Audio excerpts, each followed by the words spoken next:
Good morning, everybody, and welcome to the Licensing Subcommittee. First item on the agenda is to nominate a chair. However, we have the actual chair of the Licensing Committee with us today, so that's not necessary. So I'll hand over to the chair to proceed.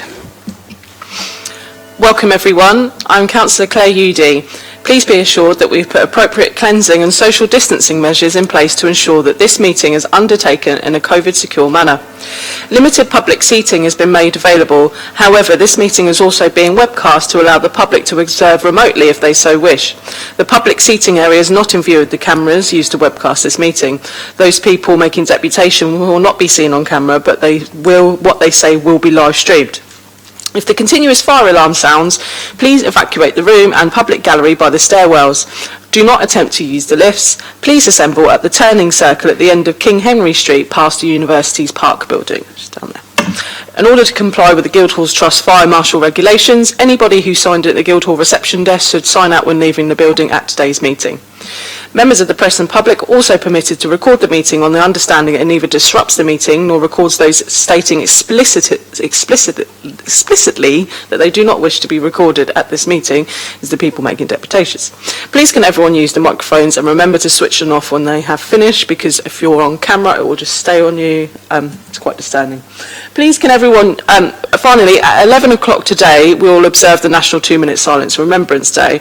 I've had it proposed that we adjourn at 10 to 11 because we are very close to the cenotaph here, so if people want to go down to pay their respects at 11 o'clock, and we will resume this meeting at 11:05 today. Just want to see a nod of heads, so everyone's okay with that? Thank you very much. I have an alarm set for 10 to on my watch which will vibrate, so then I can wind down things for everyone. So we move to agenda item number 2. Any declarations of members' interests? I have none. No. Thank you very much. Agenda item number 3, which is the Licensing Act 2003. We've done introductions? Why have I not done introductions? I'll do introductions, I've said this. Licensing Act 2003, premises licence, application for a summary review for the Quickie Mart Food and Tipple, 111 to 113 Albert Road, Southsea, Hampshire. So we'll go around and do introductions around the room. It's quite awkward to do it, but I'd like to do the 3 councillors first, and then I'll go from my left round the room to the right, if that's okay. Thank you. So my name is Councillor Claire Udy, and I'm the chair of the Licensing Committee. Councillor Ian Holder, St Thomas Ward.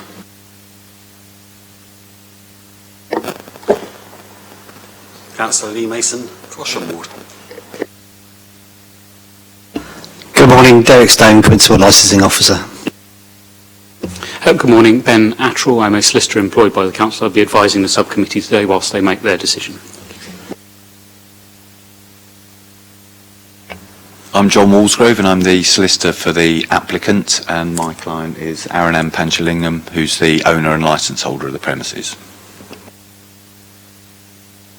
Lisa Gallagher from Democratic Services.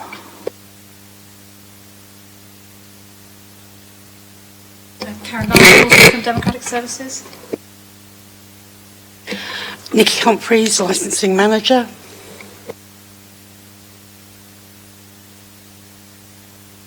The applicant, Karen Whiteaway. Hugh Mason, Councillor for St Jude Ward, local resident and deputy.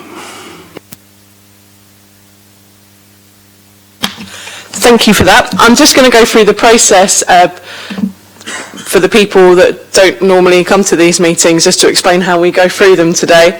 So at the moment, the licensing officer, Mr. Derek Stone, will go through the application, and then us members will be able to ask questions of the licensing officer. The applicant for the review will be able to ask Mr. Stone some questions over the presentation, and anyone who's submitted representations over the application, which will be Ms. Humphreys, will be able to ask questions too, and other persons who are and yourself, Councillor Mason, sorry, I almost forgot, and other responsible authorities who have submitted anything, which is none, so they don't need to be here, and the premises licence holder, but it's Mr. Walsgrove, isn't it, on behalf of the licence holder. Thank you. Then it's the applicant's case, where you will then speak, Ms. Whiteaway, and member of the responsible authority or interested parties applying for the review presents their case. Members, ourselves, will ask you a question. And then other persons who have submitted representation, so that would be Councillor Mason or Nikki Humphreys, will ask questions. And then the premises licence holder, but Mr Walsgrove's on behalf, will then ask questions. And then we don't have any responsible authorities here. Would that count under you, Nikki? Would you count as...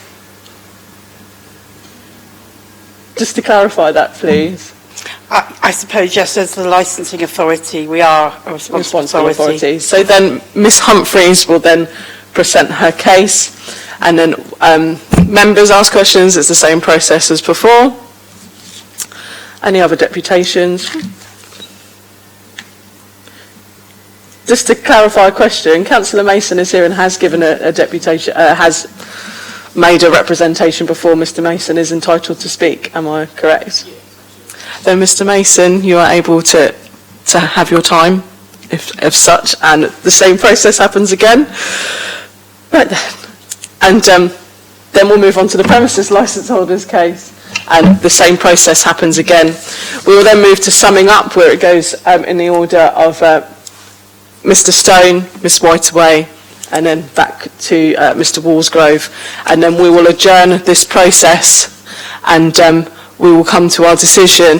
I'm not too sure what we're doing. Are we reconvening this meeting, Mr Attrell, to give our decision, or will the people, because it's a public meeting, I guess we are, I've just answered my own question, or we're going to be writing people an email? It's entirely a matter for you as to how you want to proceed, but ordinary course would be to reconvene and announce the decision. I don't think there's any particular issue with that today. Not at all. I'm totally happy. It's a public meeting after all. We should be giving our decision in public rather than people having to call up and all sorts. So we'll give a time for everyone to reconvene, and we'll announce the decision today. Sorry, that sounded a bit fragmented. It's been a very long time since I've been in a subcommittee in person, haven't I? So I'm going to move on to Mr Stone, who will give an outline of what today is all about. Thank you. Members, this is an application for the review of the premises licence for Quickie Mart 111 to 113 Albert Road, Southsea, submitted by Karen Whiteaway, who lives opposite the store.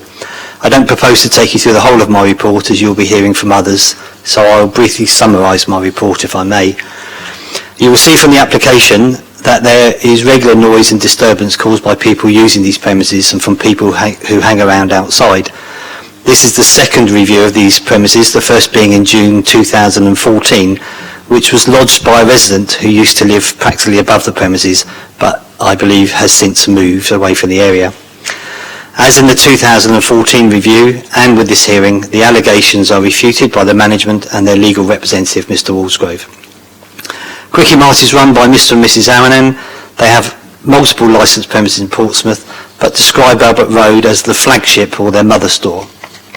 The shop is in a busy area with mixed commercial and residential use, but equally is the only premises within the immediate area that is open 24 hours a day. The sale of alcohol 24/7 is the only licensable activity authorised and has been permitted since 2006. The review was properly advertised and all of the responsible authorities were made aware of this application.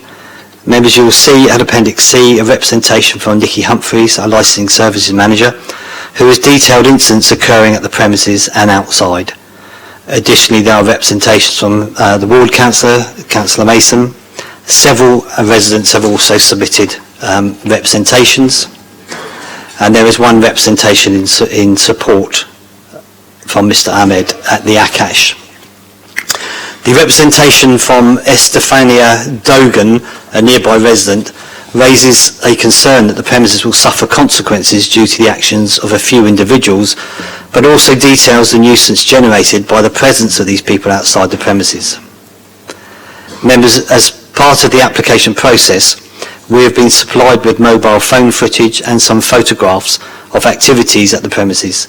I believe Mr Walsgrove will address you on the viewing of these, but there are two clips that, in my submission, show alcohol being purchased in the store and then handed to people sat outside on the pavement.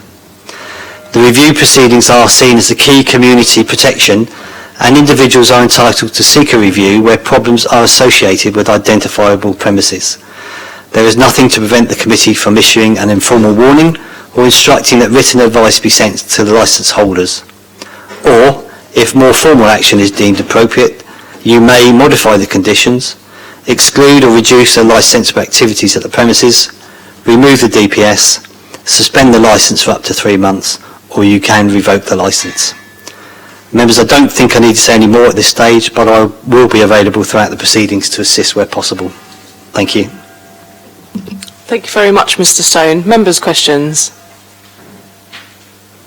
No? Ms. Whitaway? Any questions of Mr. Stone at all? No? Nikki, any questions? I guess not. Mr. Mason? Councillor Mason? Any questions of Mr. Stone? No? No, Madam Chairman. Thank you very much. And Mr. Walsgrove? Just one. You mentioned one of the video clips you say shows purchase of alcohol inside the shop and then being given to people outside. Who submitted that clip and which one is it? Well, there's 2 clips. It is you have been given them. It shows people leaving the store, so we don't have a clip of people actually purchasing alcohol inside the premises, but it sees the individuals on the 2 clips coming out and what would appear to be cans of alcohol being passed to people sat on the pavement. They have been supplied to you, Mr. Walsgrove. And they are available for viewing today if needs be. Members, I would very much like to see this footage, and if you have read in the papers, we need to move it to exempt session in order to see that footage. I propose that we do see this footage, and you're happy to see that footage too. So could we move into closed session, and we will see that footage now, if that's okay. And we can talk about who took the footage, etc., etc. Okay, thank you.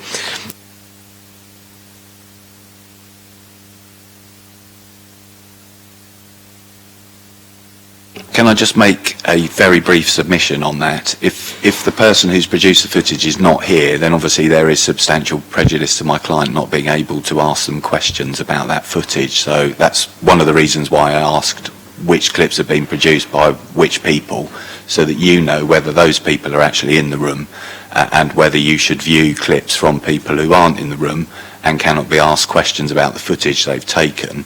And the second part of the submission is that footage contains images of a private premises, which is the Quickie Mart. It's fine for people to take pictures, in my view, of things which are happening in public out in the street, but it's not acceptable to take, without the consent of the owner of the premises, footage of those private premises. But that's a matter for you to decide whether you should or shouldn't see any of those clips on the basis of those 2 representations. Thank you. Then I'm going to go into questions for Mr. Atchell now, if we're in exempt session. Yeah. Because I wanted to ask names of people before I start asking